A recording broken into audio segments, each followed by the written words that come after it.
দারুণ হয়েছে পুঁই ছাঁচড়া। মা আজকে বিয়েবাড়ির স্টাইলে ছাঁচড়া রান্না করেছে, খেতে অসাধারণ হয়েছে, একদম দুর্দান্ত। শিল দিয়ে একটু থেতো করে নিচ্ছি।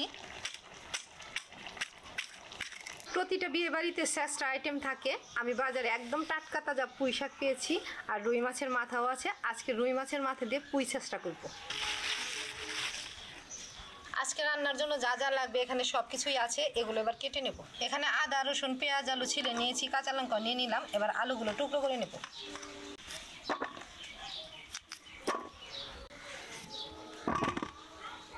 এই রান্না করার জন্য মিষ্টি কুমড়া আর বেগুন লাগবে, এবার এটাও কেটে নেব। বেগুনগুলো একই সাইজের করে কেটে নিলাম। এবার কেটে নেব পুঁই শাকগুলো।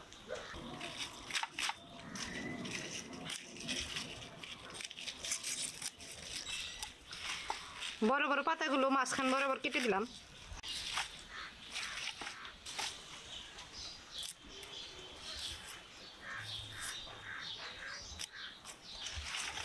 সবজিগুলো তো কাটা হয়ে গেছে, এগুলো আবার পরিষ্কার করে ধুয়ে নেবো। তার আগে মাছের মাথাটা নুন হলুদ দিয়ে মেখে রাখবো। এখানে বড় সাইজের রুই মাছের মাথা থেকে অর্ধেকটা মাথা নিয়েছি, দিয়ে দিলাম নুন। এবার দেবো হলুদ গুঁড়ো, ভালোভাবে মেখে রাখছি। ঢাকা দিয়ে রাখলাম।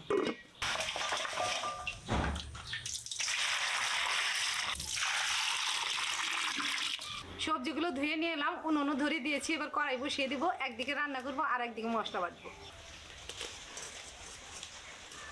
কড়াই গরম হতে হতে পেঁয়াজগুলো কুচি করে নিচ্ছি। কড়াই গরম হয়ে গেছে, কড়াইতে সর্ষের তেল দিয়ে দিলাম। পাটাতে নিলাম সম পরিমাণ আদা রসুন, একসাথে বেটে নেব। এদিকে কড়াইয়ের তেলটা গরম হয়ে গেছে, এবার মাছের মাথা ভেজে নেব। তেলটা একটু বেশি পরিমাণে দিয়েছি, এই তেলেই পরের রান্নাটা শুরু করব। আদা রসুন বেটে নিয়েছি, এবার বেটে নেব ধনে আর জিরে।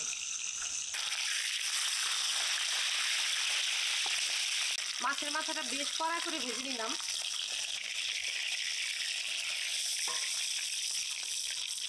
এবার এই তেলেই ফোড়ন দিয়ে দিব। দিলাম তেজপাতা, শুকনো লঙ্কা, গোটা জিরে, পেঁয়াজ কুচি।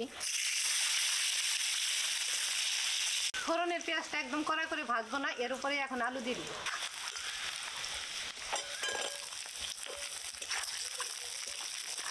এবার আলুর উপরে দিলাম আদা রসুন বাটা।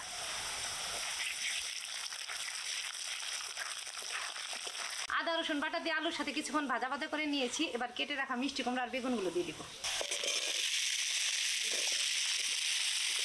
এগুলো নেড়ে চেড়ে মিশিয়ে দিচ্ছি।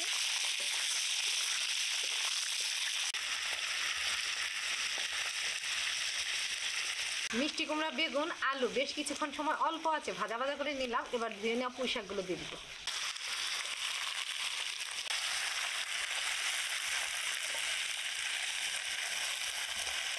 এবার দিয়ে দিলাম স্বাদ মতো লবণ।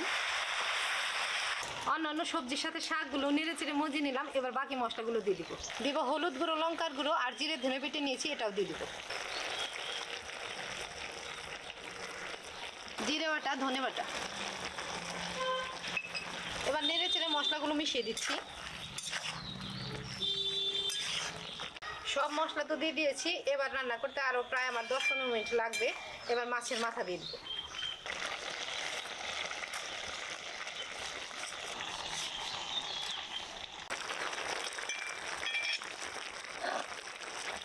রুই মাছের মাথাটা আজকে ওখানে দিয়ে খুন্তি দিয়ে ভাঙবো না, এখানে একটু শিল দিয়ে ছেঁচে তারপরে দিয়ে দেবো।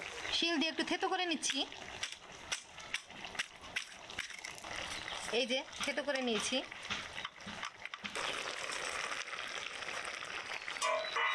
এর উপরে কেটে রাখা কাঁচা লঙ্কাও দিয়ে দিলাম। নেড়ে চেড়ে মিশিয়ে দিচ্ছি।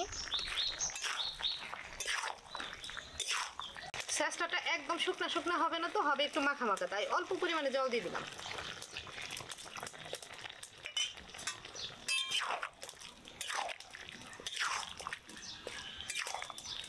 এবার ঢাকা দিয়ে দিলাম।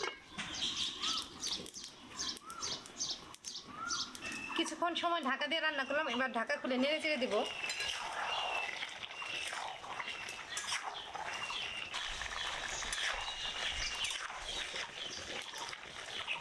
সবজিগুলো যেহেতু সেদ্ধ হয়ে গেছে আর জাল হয়ে গেছে, এবার আর ঢেকে দেবো না, এভাবেই আরও কিছুক্ষণ সময় জাল করে নেব।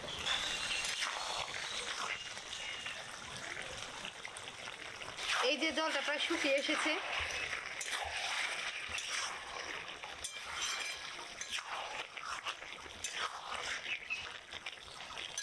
একদম শুকনো শুকনো না করে মাখা মাখা করলাম, রান্না হয়ে গেছে, এবার নামিয়ে দিব। নামিয়ে দিলাম।